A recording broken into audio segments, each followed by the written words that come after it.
Good afternoon, sir. Thank you for your insightful lecture on future wars and warfare. So, my question is, what are the losses incurred or experienced by Pakistani side during Operation Sindoor? And from this, what can be the potential strategic insight we can draw for future conflicts and the evolution of warfare, sir? Very nice question. When I was asked about losses on our side, I said these are not important. The results and how you act is important. So, it would be not very correct to talk about losses. Means numbers, etc. Means I'll give a detailed kind of an answer on this. Using a match, suppose you go into a football match and you win 3-2, he scored 2 goals and you scored 4 goals, so that's an even challenge. But suppose you go on in a test match, cricket test match, and you win by any defeat, then there's no question of how many wickets and how many balls and how many players.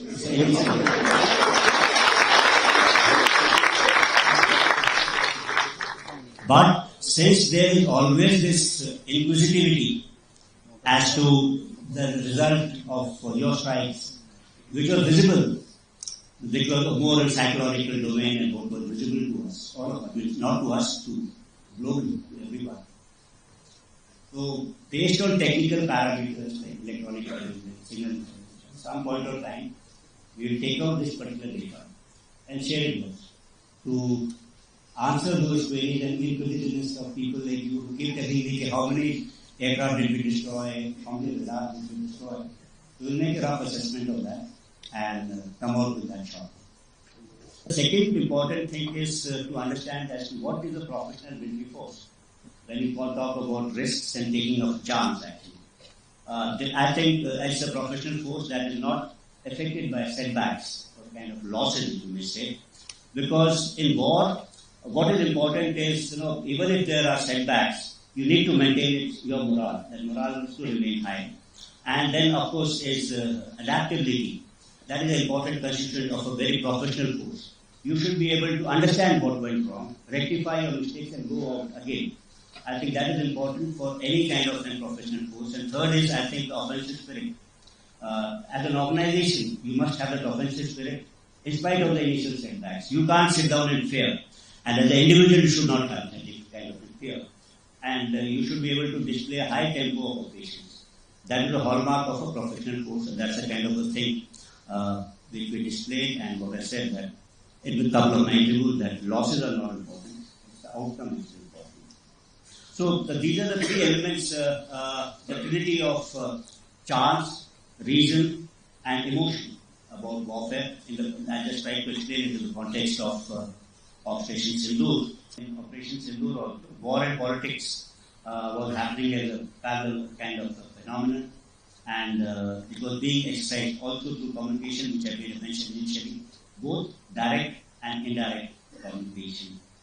So, second important conclusion what I draw from the statement which I initially said that war is a continuation of policy by other means, is that war is a rational decision. That means, and I also spoke about reason when I said the government takes the rational decision about war. And it takes a decision when it is exhausted all its other instruments of power. So, but then the important question comes in, this whole start point of this particular war was this Pahalgam terror attack. So, is terrorism a rational act of warfare? I don't think that's a rational act because terrorism has no defined logic. It has no political-military end state. Terrorism is a means and an end in itself. Terrorism is a form of warfare that defines rationality. This is because the terrorist doesn't have anything to lose. He's a non-state actor.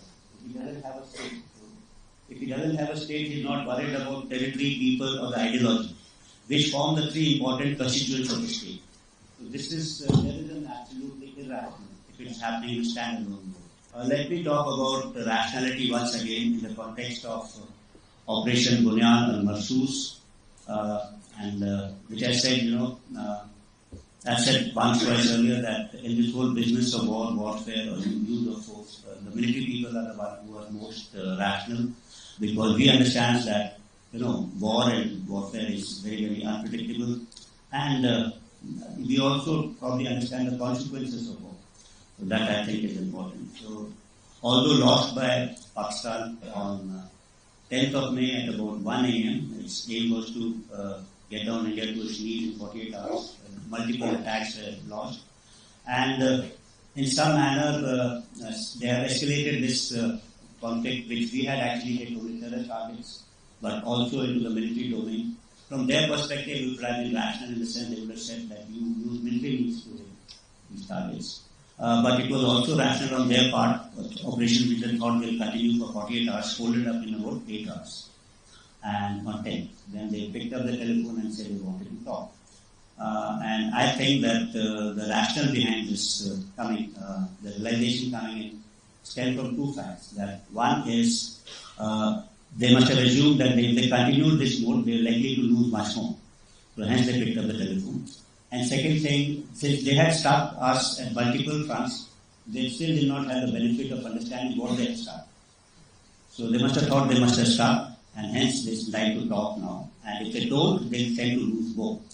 So these are the two factors which would have made them take, but it's only after say 1 or 2 days they would have realized that all their kind of attacks which they had not against us were not fortified, and they had all kind of failed. And so I think this is what had happened.